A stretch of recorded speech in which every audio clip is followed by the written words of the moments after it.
হযরত জাকারিয়া আলাইহিস সালামের যুগের কথা বলছি। সেই যুগে হান্না নামক একজন নারী ছিল। তার অনেক বয়স হওয়ার পরও কোনো সন্তান হচ্ছিল না। একদিন হান্না আল্লাহর কাছে দোয়া করে বলল, হে আল্লাহ, হে আমার রব, আমার তো অনেক বয়স হয়ে গিয়েছে, কিন্তু আমার এখনো কোনো সন্তান হলো না। আমি তোমার দরবারে মানত করে বলছি, হে আল্লাহ, তুমি যদি আমাকে একটি সন্তান দান করো, তাহলে তোমার ঘর বাইতুল মুকাদ্দাসের খেদমতে আমি লাগিয়ে দিব। হান্নার এই দোয়া করার কিছুদিন পর আল্লাহ তাআলা হান্নার গর্ভে একজন সন্তান দান করলেন। হান্না তার গর্ভের সন্তান দেখে খুবই খুশি হলেন, কিন্তু হান্নার খুশি বেশি দিন রইল না। কারণ যখন তার গর্ভ থেকে সন্তান জন্মগ্রহণ করলো, তখন তিনি দেখতে পেলেন সেই সন্তানটি ছিল একজন মেয়ে। কন্যা সন্তানকে দেখে তার মনে খুবই দুঃখ হলো।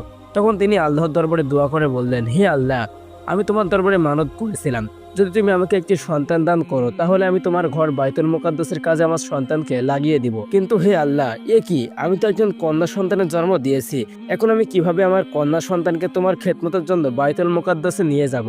আর বাইতুল মুকাদ্দাসের লোকেরা তো কন্যা সন্তানকে নিতে চাইবে না। তখন আল্লাহ তাআলা কোনো এক মাধ্যমে হান্নাকে জানিয়ে দিলেন, হে হান্না, তুমি চেয়েছিলে একটি পুত্র সন্তান, কিন্তু তুমি জেনে রেখো, তুমি যে সন্তানটিকে জন্ম দিয়েছো, এই সন্তানটি কোনো সাধারণ সন্তান নয়। পৃথিবীতে অনেক পুরুষের থেকে ওই কন্যার মর্যাদা অনেক বেশি। আর তুমি আমাকে প্রশ্ন করেছিলে যে বাইতুল মুকাদ্দাসের লোকেরা আমার খেদমতের জন্য তোমার সন্তানকে নেবে না। এই ব্যাপারেও তুমি চিন্তা করো না, তুমি শুধুমাত্র তোমার সন্তানকে লালন পালন করো। যখন তোমার কন্যা উপযুক্ত বয়স হয়ে যাবে, তখন তুমি তোমার সন্তানকে বাইতুল মুকাদ্দাসে নিয়ে যাবে। আমি তোমার সন্তানকে গ্রহণ করব।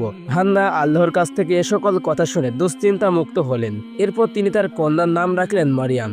এরপর তিনি আল্লাহর দরবারে দোয়া করে বললেন, হে আল্লাহ, মারিয়াম এবং তার বংশধরকে তুমি কবুল করে নিও, এবং তুমি তাদের বংশধরকে শয়তানের হাত থেকে রক্ষা করো। এরপর হান্না মারিয়াম আলাইহিসসালামকে 7 বছর পর্যন্ত লালন পালন করলেন। সেই সময় বাইতুল মুকাদ্দাসের ইমাম ছিলেন হযরত জাকারিয়া আলাইহিসসালাম। মারিয়াম আলাইহিসসালামের বয়স যখন 7 বছর হলো, তখন হান্না মারিয়ামকে হযরত জাকারিয়া আলাইহিসসালামের কাছে নিয়ে আসলেন এবং বললেন, হে আল্লাহর নবী, আমি আল্লাহর দরবারে মানত করেছিলাম, যদি আল্লাহ তাআলা আমাকে কোনো সন্তান দান করেন, তাহলে আমি আমার সন্তানকে আল্লাহর জন্য উৎসর্গ করে দিব। কিন্তু দুর্ভাগ্যবশত আমি একটি কন্যা সন্তান জন্ম দিয়েছিলাম। আমি আমার সন্তানকে 7 বছর পর্যন্ত লালন পালন করেছি। এখন আমি আমার মানত পূরণ করার জন্য আপনার হাতে আমার সন্তানকে তুলে দিতে এসেছি। আপনি আমার সন্তানকে কবুল করুন এবং আপনি আমার সন্তানকে আল্লাহর ঘরে খেদমত করার জন্য সুযোগ করে দিন। হযরত জাকারিয়া আলাইহিস সালাম হান্নার কথা শুনে বাইতুল মুকাদ্দাসের সব খাদেমদেরকে ডেকে আনলেন এবং বললেন, আপনাদের মধ্যে কি কেউ আছেন যে এই মেয়েটির দায়িত্ব নেবেন? আপনাদের মধ্যে কি কেউ আছেন যে এই মেয়েটিকে লালন পালন করার জন্য দায়িত্ব নেবেন? বাইতুল মুকাদ্দাসের খাদেমরা মারিয়াম আলাইহিস সালামকে দেখার পর সবাই বলল, আমরা দায়িত্ব নেব। সবাই দায়িত্ব নেওয়ার জন্য ব্যাকুল হয়ে পড়ল। হযরত জাকারিয়া আলাইহিস সালামের মনের ভিতরেও মারিয়াম আলাইহিস সালামকে লালন পালন করার জন্য ইচ্ছা জাগলো। যেহেতু মরিয়মের খালা ছিল হযরত জাকারিয়া আলাইহিস সালামের স্ত্রী, তখন হযরত জাকারিয়া আলাইহিস সালাম খাদেমদেরকে বিভিন্ন যুক্তি দিয়ে বললেন, আপনারা সবাই শুনুন, এই মেয়েটিকে লালন পালন করার জন্য আমি হলাম সবথেকে উপযুক্ত, যেহেতু মারিয়ামের খালা আমার স্ত্রী। কিন্তু বাইতুল মুকাদ্দাসের খাদেমরা জাকারিয়া আলাইহিস সালামের কথায় রাজি হলেন না। তখন বাইতুল মুকাদ্দাসের খাদেমরা বললেন, হে জাকারিয়া, আমাদের সবার মনের ভিতরে এই মেয়েটিকে লালন পালন করার জন্য ইচ্ছা জেগেছে, আর তোমার ঘরে মারিয়ামের খালা রয়েছে, এই যুক্তি দিয়ে তুমি মারিয়ামের দায়িত্ব নিতে পারো না। হযরত জাকারিয়া আলাইহিস সালাম দেখলেন সকলে মারিয়ামের দায়িত্ব নেওয়ার জন্য ইচ্ছা প্রকাশ করছে। এরপর তিনি কোনো উপায় না পেয়ে বাইতুল মুকাদ্দাসের খাদেমদেরকে বললেন, আপনারা সবাই দেখুন, আমরা সকলেই চাচ্ছি এই মেয়েটিকে লালন পালন করতে।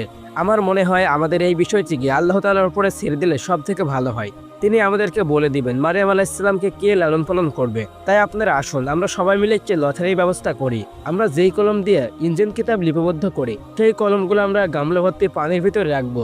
যার কলম পানির ভিতরে ডুবে যাবে, সে মারিয়াম আলাইহিস সালামের দায়িত্ব নিতে পারবে না, এবং যার কলম পানিতে ভেসে থাকবে, সেই ব্যক্তি হযরত মারিয়াম আলাইহিস সালামের দায়িত্ব গ্রহণ করবে। বাইতুল মুকাদ্দাসের সব খাদেমরা জাকারিয়া আলাইহিস সালামের কথায় সম্মতি জানালেন। এরপর তাদের সামনে একটি বালতি ভর্তি গামলা নিয়ে আসা হলো। এরপর সবাই একে একে তাদের কলমগুলো গামলার ভিতরে ফেলতে শুরু করলো, কিন্তু সবার কলম গামলার ভিতরে ডুবে যাচ্ছিল। অবশেষে এবার হযরত জাকারিয়া আলাইহিস সালামের পালা আসলো। যখন হযরত জাকারিয়া আলাইহিস সালাম তার কলমটিকে গামলার ভিতরে ফেললো, তখন অলৌকিকভাবে দেখা গেল কলমটি গামলার ভিতরে ভেসে রয়েছে। এরপর সকলের কথা মতো হযরত জাকারিয়া আলাইহিস সালাম মারিয়াম আলাইহিস সালামের দায়িত্ব নিলেন। এরপর হযরত জাকারিয়া আলাইহিস সালাম বাইতুল মুকাদ্দাসের পাশে একটি ছোট্ট ঘর বানিয়ে দিলেন।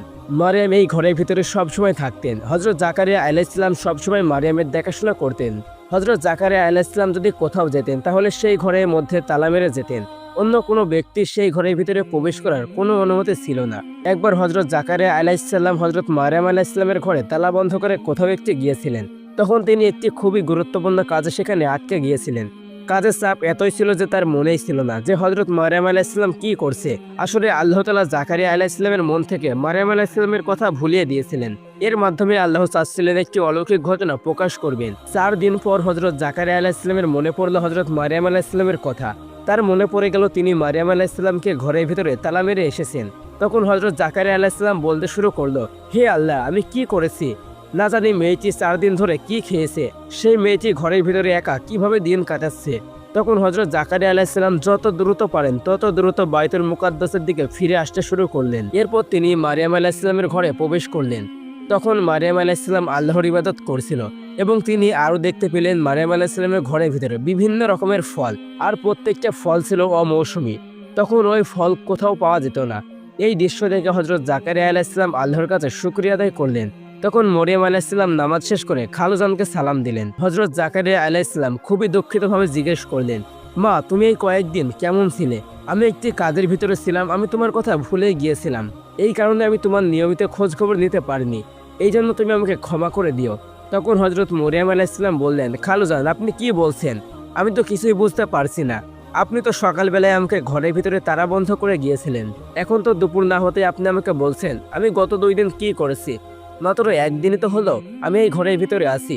হযরত জাকারিয়া আলাইহিসসালাম মরিয়ম আলাইহিসসালামের কথাগুলো শুনে অত্যন্ত অবাক হয়ে গেলেন। এরপর হযরত জাকারিয়া আলাইহিসসালাম মরিয়মকে বললেন, মা, তোমার পাশে এই রকম খাবার, তুমি এই খাবারগুলো কোথায় পেলে? হযরত মরিয়ম আলাইহিসসালাম বললেন, খালুজান, যে আল্লাহ আমার কথা আপনাকে ভুলিয়ে দিয়েছিল সেই আল্লাহর পক্ষ থেকে আমার জন্য এই খাদ্যগুলো এসেছে।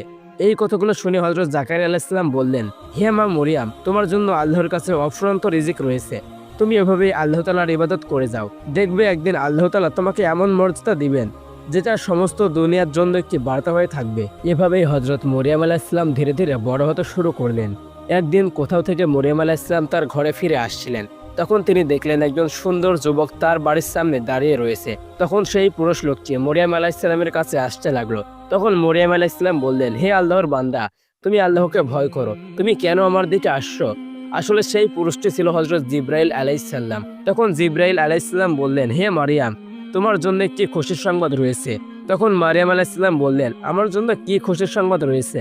হযরত জিবরাইল আলাইহিসসালাম বললেন, আমি আল্লাহর ফেরেশতা, আমি তোমাকে একটি পুত্র সন্তান উপহার দিতে চাই। তখন হযরত মারিয়াম আলাইহিসসালাম বললেন, কিভাবে? আমি তো এখনো বিবাহ করিনি এবং আমি তো কোনো জিনাকারী মেয়েও নই। আজ পর্যন্ত আমাকে কোনো পুরুষ স্পর্শ করেনি। তাহলে কিভাবে আপনি আমাকে সন্তান উপহার দিবেন? এই কথাগুলো শুনে হযরত জিবরাইল আলাইহিসসালাম বললেন, হে আল্লাহর বান্দী, আল্লাহ বলেছে এটা তোমার জন্য খুবই সহজ, আর এই কাজের সিদ্ধান্ত আল্লাহ তাআলা অনেক আগে থেকে নিয়ে রেখেছেন। আল্লাহ তাআলা তোমার গর্ভে কোনো পুরুষের স্পর্শ ছাড়াই সন্তান দান করবেন। এরপর হযরত জিবরাইল আলাইহিসসালাম মরিয়মের মুখে একটি ফু দিলেন। এরপর তিনি সেখান থেকে অদৃশ্য হয়ে গেলেন। হযরত মরিয়ম আলাইহিসসালাম তখন লক্ষ্য করলেন তার শরীরের ওজন আগের থেকে দ্বিগুণ বেড়ে গিয়েছে। এরপর তিনি খুবই দুশ্চিন্তা করতে লাগলেন। তখন তিনি আল্লাহর দরবারে দোয়া করতে করতে বললেন, হে আল্লাহ, হে আমার প্রভু, তুমি আমার উপরে এমন কঠিন পরীক্ষার দায়িত্ব দিয়েছো যেটা কোনো সাধারণ মানুষ জানতে পারলে আমাকে খারাপ ভাববে। তারপরেও আমি তোমার দায়িত্ব পালন করার জন্য সম্মতি আছি। হে আল্লাহ, তুমি আমাকে এমন পরীক্ষা দিয়েছো, এই পরীক্ষার কোনো পৃথিবীর মানুষকে দিও না। এমন পরীক্ষার সম্মুখীন হলে অনেক মানুষই ঈমানহারা হয়ে পড়বে।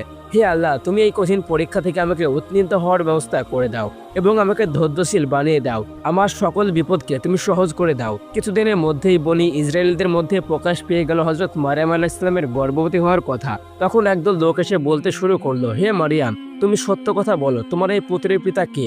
তুমি এখনো বিবাহ করনি। তুমি বিবাহ না করে কিভাবে একজন সন্তানকে গর্ভধারণ করতে পারলে?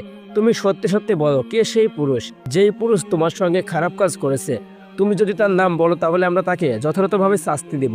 হযরত মরিয়ম আলাইহিসসালাম বললেন, আমি কিছুই জানি না, আমি কোনো পুরুষের সঙ্গে খারাপ কাজ করিনি। তোমরা যা দেখছো এসব সবকিছু আল্লাহ তাআলার নিদর্শন। তিনি আমাকে এই সন্তানটি কোনো পুরুষের স্পর্শ ছাড়াই দান করেছেন এবং আল্লাহ তাআলা আমাকে এটাও বলেছেন যে এই সন্তান একজন নবী হবেন। এই সকল কথা বাদে আমার আর কোনো কথা জানা নেই। এই কথাগুলো শুনে একজন খারাপ পুরুষ বলল, হে মরিয়াম, তুমি মসজিদের ভিতরে দরজা বন্ধ করে আল্লাহর ইবাদতের নামে খারাপ কাজ করছো। এখন সব মানুষ সত্য কথা জেনে গিয়েছে, এই জন্য তুমি আমাদেরকে মিথ্যা বলছো। আসল ঘটনা কি? আসল ঘটনা আমাদের খুলে বলো। কার সাথে তুমি এই অপকর্ম করেছো? তুমি যদি নিজের ইচ্ছায় স্বীকার না করো তাহলে আমরা যেভাবেই হোক তোমার মুখ থেকে সত্য কথা বের করেই নিব। সেই পুরুষের নাম আমরা যেভাবেই হোক তোমার মুখ থেকে আমরা জেনেই নিব। এত খারাপ খারাপ কথা শোনার পরও হযরত মরিয়ম আলাইহিস সালাম তাদেরকে শুধুমাত্র একটা কথাই বলছিল, আমার গর্ভের সন্তান শুধুমাত্র আল্লাহ তাআলার দান, এছাড়া আমি কোনো কিছুই জানি না। এরপর সেই লোকগুলো বিরক্ত হয়ে সেখান থেকে ফিরে গেল। হযরত মরিয়ম আলাইহিস সালামের একজন খালাতো ভাই ছিল, তার নাম ছিল ইউসুফ। ইউসুফ সবসময় চাইতো মরিয়ম আলাইহিস সালামকে বিবাহ করতে। ইউসুফ যখন এ সকল কথা জানতে পারল যে মরিয়ম আলাইহিস সালাম গর্ভবতী হয়েছে, তখন ইউসুফ মরিয়ম আলাইহিস সালামের কাছে এসে বলল, মরিয়ম, তুমি আমাকে ফাঁকি দিয়ে কোন পুরুষের হাত ধরলে? আমি তোমাকে পাওয়ার জন্য কম অপেক্ষা করিনি। তুমি কিভাবে পারলে আমাকে সরিয়ে দিতে, অন্য মানুষকে আপন করে নিতে? আমি কি অপরাধটা করেছিলাম? আমি তো তোমার সঙ্গে কোনো অবৈধ কাজ করতে চাইনি। আমি তো তোমাকে বিবাহ করতে চেয়েছিলাম। আমি তোমাকে বিবাহ করলে তোমার তো আর কলঙ্ক ছড়াতো না। এখন তুমি একজন খারাপ নারী হিসেবে সমাজে প্রকাশ পেয়েছো। অবৈধভাবে গর্ভবতী হয়ে তুমি সমাজের চোখে একজন খারাপ মানুষ হলে। এর থেকে তুমি যদি আমাকে বৈধভাবে বিবাহ করতে, সেটা কি তোমার জন্য খারাপ হতো? ইউসুফের এই কথাগুলো শুনে মরিয়ম আলাইহিস সালাম বললেন, ভাই ইউসুফ, তুমি বিশ্বাস করো, আমি আল্লাহর কসম খেয়ে বলছি, আমি কোনো পুরুষের সঙ্গে খারাপ কাজ করিনি এবং আমি কোনো জিনাকারীও নই। আমাকে এই সন্তান হযরত জিবরাইল আলাইহিস সালামের মাধ্যমে আল্লাহ তাআলা দান করেছেন এবং তিনি আমাকে সুসংবাদ দিয়েছেন, আমার এই সন্তান একজন নবী হবে। এই কথাগুলো শুনে ইউসুফ বলল, তুমি এখনো আমাকে বোকা বানানোর চেষ্টা করছো। পৃথিবীর বুকে কোনো নারী কোনো পুরুষের স্পর্শ ছাড়া কোনো সন্তান জন্মগ্রহণ করেছে, এমন কথার কি কোনো প্রমাণ আছে? তুমি আমাকে শুধুমাত্র ধোঁকা দেওয়ার চেষ্টা করছো, তবে এতে তোমার জন্য ভালো হবে না। একদিন না একদিন সেই পুরুষের নাম অবশ্যই প্রকাশিত হবে। তখন তুমি যতই বাহানা করো না কেন, সমাজের মানুষ তোমাকে অবশ্যই শাস্তি দিবে। এই প্রশ্নগুলোর কথা শুনে হযরত মরিয়ম আলাইহিস সালাম বললেন, তুমি পিতা ছাড়া কোনো সন্তান জন্মগ্রহণ করার কথা শোনোনি? তুমি শোনোনি কোনো পিতা ছাড়াই আল্লাহ তাআলা হযরত আদম আলাইহিস সালাম এবং হযরত হাওয়া আলাইহিস সালামকে সৃষ্টি করেছেন? এই কথাগুলো কি তোমার মনে নেই? যে আল্লাহ পিতামাতা ছাড়া মানুষকে সৃষ্টি করতে পারে, সেই আল্লাহ চাইলে কি পিতা ছাড়া কোনো সন্তানকে জন্মগ্রহণ করাতে পারে না? ভাই ইউসুফ, তুমি আমার নামে মিথ্যা অপবাদ করিও না। আমাকে আল্লাহ তাআলা অবশ্যই রক্ষা করবে। যারা আমার নামে মিথ্যা কথা বলার চেষ্টা করছে, আল্লাহ তাআলা তাদেরকে অবশ্যই শাস্তি দিবেন। ইউসুফ মরিয়মের শেষের কথাগুলো শুনে অত্যন্ত ভীত হয়ে পড়লেন। তখন ইউসুফ বলল, বোন, আমি তোমার পর কেউ নই। তুমি যেই কথাগুলো বলছো, যদি এই কথাগুলো সত্যি হয়ে থাকে তাহলে আমি তোমাকে অবশ্যই সাহায্য করব। এই কথাগুলো শুনে মরিয়ম আলাইহিস সালাম বললেন, তোমাকে কিছুদিন অপেক্ষা করতে হবে, তখন তুমি ভালোভাবেই বুঝতে পারবে, আমার সম্পর্কে জানতে পারবে। এরপর ইউসুফ মরিয়ম আলাইহিস সালামের কাছ থেকে ফিরে গেলেন। এরপর মরিয়ম আলাইহিস সালাম আল্লাহর ইবাদতে লিপ্ত হয়ে গেলেন। তিনি আল্লাহর কাছে দোয়া করে বললেন, হে দয়ার সাগর, হে আল্লাহ, তুমি চাইলে সমুদ্রকে পাহাড় বানাতে পারো, তুমি চাইলে পাহাড়কে সমুদ্র বানাতে পারো, তুমি চাইলেই তো ধনী ব্যক্তিকে ফকির বানাতে পারো এবং তুমি চাইলে ফকির ব্যক্তিকে ধনী ব্যক্তি বানাতে পারো। হে আল্লাহ, যারা আমার উপরে মিথ্যা অপবাদ দিচ্ছে, তুমি তাদেরকে সাবধান করে দাও। আমি আর সমাজের মানুষের মিথ্যা অপবাদ সহ্য করতে পারছি না। তখন হযরত জিবরাইল আলাইহিস সালাম মরিয়ম আলাইহিস সালামের কাছে এসে বললেন, হে মরিয়ম, তুমি হতাশ হও না। আল্লাহ তাআলা তোমার প্রতি খুশি রয়েছেন। মানুষের খারাপ কথায় তুমি কষ্ট পেও না। আল্লাহ তাআলা অবশ্যই মিথ্যাবাদীদের শাস্তি দিবেন। তুমি খারাপ মানুষের কথায় উত্তর দিতে গিয়ে তোমার সময় নষ্ট করো না। তুমি সবসময় আল্লাহর ইবাদতে লিপ্ত থেকো। আল্লাহ তাআলা অবশ্যই তোমাকে সবসময় হেফাজত করবে। এভাবেই হযরত মরিয়ম আলাইহিস সালাম কান্না করতে করতে 10 মাস 10 দিন কাটিয়ে দিলেন। কিছুদিন পর হযরত মরিয়ম আলাইহিস সালামের শরীরে প্রচণ্ড পরিমাণে যন্ত্রণা শুরু হলো। তখন তিনি একটি ফাঁকা মাঠের ভিতরে আশ্রয় নিলেন। যেই মরুভূমির মধ্যে হযরত মরিয়ম আলাইহিস সালাম আশ্রয় নিয়েছিলেন, যেই মরুভূমির মধ্যে হযরত মরিয়ম আলাইহিস সালাম সন্তান জন্ম দিয়েছিলেন, সেই মরুভূমির নাম ছিল বাইতুল আমার। সেই মরুভূমিটি ছিল বাইতুল মুকাদ্দাস থেকে 12 মাইল দূরে। সেখানে মরিয়ম আলাইহিস সালাম যাওয়ার পর একটি খেজুর বাগানের সামনে দাঁড়ালেন। তখন তার শরীরের ভিতরে যন্ত্রণা বেড়েই চলেছে। অন্যদিকে মানুষের ভয়ও ছিল, কারণ মানুষ মরিয়মকে মিথ্যা অপবাদ দিচ্ছিল। এই কারণে হযরত মরিয়ম আলাইহিস সালাম দুঃখ ভরা মন নিয়ে আল্লাহর কাছে বললেন, হে আল্লাহ, আমি যদি পৃথিবীতে জন্মগ্রহণ না করতাম তাহলে কতই না ভালো হতো। এরপর হযরত মরিয়ম আলাইহিস সালাম একটি সুন্দর পুত্র সন্তান জন্মগ্রহণ দিলেন। যখন মরিয়মকে সাহায্য করার মতো কেউ ছিল না, তখন আল্লাহ তাআলার ফেরেশতা জিবরাইল আলাইহিস সালাম সেখানে আসলেন এবং সেখানে এসে একটি সুন্দর পরিবেশ সৃষ্টি করে দিলেন। এরপর হযরত জিবরাইল আলাইহিস সালাম মরিয়মকে বললেন, হে মরিয়ম, তুমি এই ঝর্ণার পানি খাবে এবং এই খেজুর গাছের খেজুর খাবে। এরপর যখন মরিয়ম আলাইহিস সালাম খেজুর খাওয়ার ইচ্ছা প্রকাশ করলো, তখন সঙ্গে সঙ্গে খেজুর গাছটি মরিয়ম আলাইহিস সালামের কাছে চলে আসলো।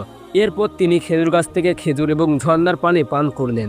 এরপর হযরত জিবরাইল আলাইহিস সালাম বললেন, হে মরিয়ম, তুমি তোমার মিথ্যা অপবাদকারীদের নিয়ে চিন্তা করো না। যদি কোনো মানুষ তোমাকে এই সন্তানের বিষয়ে জিজ্ঞেস করে তাহলে তুমি তাদেরকে বলে দিব, আজকে আমি রোজা রেখেছি, বনি ইসরায়েলদের যুগে রোজা রাখা অবস্থায় কথা বলা নিষিদ্ধ ছিল। তোমার সত্য সন্তান আল্লাহর হুকুমে তাদের সমস্ত কথার উত্তর দিয়ে দিবে। তখন মরিয়ম আলাইহিস সালাম তার সন্তানের দিকে গভীর দৃষ্টিতে তাকিয়েছিলেন। তখন মরিয়ম আলাইহিস সালামের সন্তান হযরত ঈসা আলাইহিস সালাম বললেন, হে আমার আম্মাজান, আমি তোমাকে সালাম জানাচ্ছি, তুমি আমার সালাম গ্রহণ করো। মরিয়ম আলাইহিস সালাম ছোট সন্তানের মুখে এমন কথা শুনে অবাক হয়ে গেলেন। তিনি তার মুখ থেকে এমন কথা শুনবে এটা তিনি আশা করেননি। এরপর হযরত মরিয়ম আলাইহিস সালাম আল্লাহর দরবারে শুকরিয়া আদায় করতে লাগলেন। এরপর হযরত মরিয়ম আলাইহিস সালাম তার সন্তানকে নিয়ে বাইতুল মুকাদ্দাসের দিকে রওনা করলেন। তিনি যখন বাইতুল মুকাদ্দাসে এসে পৌঁছালো, তখন বনি ইসরায়েলের লোকেরা সেখানে এসে জড়ো হতে শুরু করলো। তখন তারা সবাই মিলে বলতে শুরু করলো, মরিয়ম তুমি সত্য কথা বলো, মরিয়ম তুমি সত্য কথা বলো, তুমি বিবাহ না করে কিভাবে সন্তান জন্ম দিলে? মরিয়ম আলাইহিস সালাম ইশারার মাধ্যমে জানিয়ে দিলেন, আমি রোজা রয়েছি, আমার কথা বলা নিষিদ্ধ, তোমরা যা জানতে চাও আমার সন্তানকে জিজ্ঞেস করো, আমার সন্তান তোমাদের সকল প্রশ্নের উত্তর দিয়ে দিবে। তখন তারা বলল, হে মরিয়ম, অবৈধ সন্তানের কথা প্রকাশ পেয়ে যাবে বলে তুমি এই জন্য রোজা রেখেছো? তুমি আবারও বলছো একটি ছোট্ট শিশু যার সাথে আমাদের কথা বলতে, আমাদের সঙ্গে মজা করার তুমি জায়গা পাওনি? এই ছোট্ট শিশু কিভাবে কথা বলবে? এগুলো ধোঁকাবাজি কথা। আজকে বা কালকে সত্য কথা তো অবশ্যই বেরিয়ে যাবে। তাদের মধ্যে থেকে একজন বলল, চলো আমরা তার সন্তানকে প্রশ্ন করেই দেখি, তার সন্তান কিভাবে আমাদের প্রশ্নের উত্তর দেয়। এরপর তারা সকলে মিলে হযরত ঈসা আলাইহিস সালামকে বললেন, হে মরিয়মের পুত্র, তোমার পিতার পরিচয় কি? তুমি কিভাবে তোমার মায়ের গর্ভে আসলে? এই কথাগুলো শুনে হযরত ঈসা আলাইহিস সালাম বললেন, আমি আল্লাহর বান্দা, তিনি আমাকে কিতাব দান করেছেন এবং তিনি আমাকে নবী বানিয়েছেন, এবং আমি যেখানেই থাকি না কেন তিনি আমার মধ্যে বরকত রেখেছেন। আল্লাহ তাআলা আমাকে মানুষের জন্য নামাজের আদেশ করেছেন। তোমরা আমার দাওয়াত কবুল করার জন্য প্রস্তুত হয়ে যাও, আমি শীঘ্রই তোমাদের মধ্যে দাওয়াত পৌঁছে দিব। বনি ইসরায়েলের লোকেরা ছোট্ট শিশুর এমন কথা শুনে অবাক হয়ে গেলেন। কিছুক্ষণ আগেই যেই সন্তান জন্মগ্রহণ করলো সেই সন্তান কিভাবে কথা বলতে পারে? এটা তো অলৌকিক ঘটনা। তখন কারো মুখ দিয়ে কোনো কথা বের হলো না। কিছু সময়ের মধ্যে এই ঘটনা ছড়িয়ে পড়ল। তখন অসংখ্য মানুষ সেই কাহিনী দেখার জন্য ভিড় জমাতে শুরু করলো। তারা যখন ঈসা আলাইহিস সালামের কাছে আসলো, তখন ঈসা আলাইহিস সালাম তাদেরকে কিতাব পাঠ করে শোনালেন। তারা এই সত্য সন্তানের মুখে এই কথাগুলো শুনে তাদের ভুল বুঝতে পারলেন। তারা সকলেই হযরত মরিয়ম আলাইহিস সালামের কাছে ক্ষমা চাইলেন।